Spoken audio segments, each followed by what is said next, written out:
ഇവിടെ ഒരു നായ്ക്കുട്ടി മരിച്ചതും അതിന്റെ ആത്മാവ് മറ്റൊരു നായ്ക്കുട്ടിയുടെ ദേഹത്തേക്ക് കയറുകയാണ്. ഒരു കുട്ടിപ്പയ്യൻ അവന്റെ അമ്മയുടെ കൂടെ നടന്നു പോയിക്കൊണ്ടിരുന്നപ്പോ റോഡിൽ ഒരു കാർ കണ്ട് ഓടിച്ചൊന്ന് ഉള്ളിലെത്തി നോക്കുകയാണ്. നോക്കുമ്പോ ഉള്ളിലൊരു ഡോഗ് ശ്വസിക്കാൻ പറ്റാതെ മരിക്കാൻ കിടക്കുന്നു. പാവം പട്ടിക്കുട്ടിക്ക് ഒന്ന് നൂന്ന് നോക്കാൻ പോലും പറ്റാനുള്ള ആവതില്ലായിരുന്നു. അപ്പൊ ഇനിയും ആ നായ്ക്കുട്ടി കാറിനുള്ളിൽ കിടന്നാല് മരിക്കുമെന്ന് മനസ്സിലാക്കിയ അമ്മ ആ കാറിന്റെ വിൻഡോ പൊട്ടിച്ച് നായ്ക്കുട്ടിയെ രക്ഷിച്ച് അവരുടെ വീട്ടിലേക്ക് കൊണ്ടുപോകുന്നു. ശേഷം അതിനെ അവരുടെ വീട്ടിലെ ഒരാളെ പോലെ വളർത്താൻ തുടങ്ങി. അങ്ങനെ ദിവസങ്ങൾ കൊണ്ട് ആ നായ്ക്കുട്ടി റിക്കവർ ആയിട്ട് അവരുടെ കൂടെ ഹാപ്പി ആയിട്ട് ജീവിക്കുകയാണ്. അങ്ങനെ ഇരിക്കെ അവരുടെ ഫാമിലി എല്ലാവരും കൂടി ഒരു ഫാമിലേക്ക് പോകുന്നു. അവിടെ എത്തിയതും ആരുമില്ലാത്ത സമയത്ത് നായ്ക്കുട്ടി അവരുടെ വെയർ ഹൗസിലേക്ക് ചെന്നിട്ട് അവിടെ കിടന്നൊരു ബോൾ എടുത്തുകൊണ്ട് വരുന്നു. ഇത് കണ്ട കുട്ടിപ്പയ്യനെ നായ്ക്കുട്ടിയുമായിട്ട് ജോളിയായിട്ട് കളിക്കാൻ തുടങ്ങി. ആ സമയത്ത് കുട്ടിപ്പയ്യൻ നായ്ക്കുട്ടിക്ക് ഒരു ട്രിക്ക് പഠിപ്പിച്ചു കൊടുക്കുകയാണ്. എന്താന്ന് വെച്ചാൽ ബോൾ അവൻ എറിഞ്ഞിട്ട് പെട്ടെന്ന് താഴേക്ക് കുനിഞ്ഞിരിക്കുന്നു. ഉടനെ നായ്ക്കുട്ടി ഓടിച്ചെന്ന് അവന്റെ ദേഹത്തൂടി ചാടിക്കേറി അടിപൊളിയായിട്ട് ആ ബോൾ ക്യാച്ച് ചെയ്യാണ്. അങ്ങനെ വർഷങ്ങൾ കടന്നുപോയി. കുട്ടിപ്പയ്യൻ വളർന്ന് ഒരു സോക്കർ പ്ലെയർ ആയിരിക്കുകയാണ്.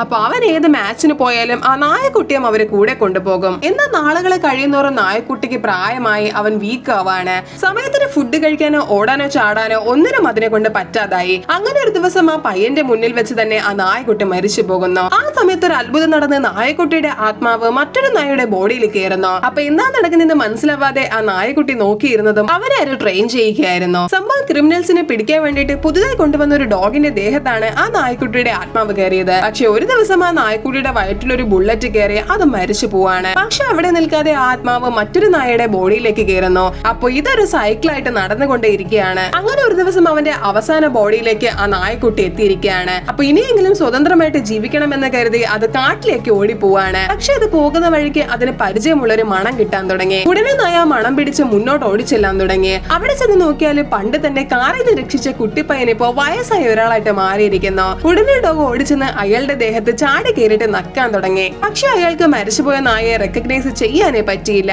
അപ്പോഴേ നായക്ക് ഒരു ഐഡിയ തോന്നിട്ട് അത് വെയർഹൗസിലേക്ക് ചെന്നിട്ട് ബോൾ എടുത്തുകൊണ്ട് വന്ന് അവന്റെ കൂടെ കളിക്കാൻ നിൽക്കാണ്. ഉടനെ അവൻ ആ ബോൾ എടുത്ത് ചെറുപ്രായത്തിൽ അവർ കളിച്ച പോലെ മേലേക്ക് എറിഞ്ഞിട്ട് കുനിയുന്നു. അപ്പൊ തന്നെ ആ നായക്കുട്ടി ഓടിച്ചെന്നവന്റെ മുതുകില് ചാടി കയറിയിട്ട് ബോൾ ക്യാച്ച് ചെയ്യാണ്. അപ്പോഴാണ് അയാൾക്ക് മനസ്സിലായത് അത് അയാളുടെ മരിച്ചുപോയ ഡോഗ് ആണെന്ന്. അങ്ങനെ സന്തോഷം കൊണ്ട് അയാൾ കരഞ്ഞു പോകുന്നു.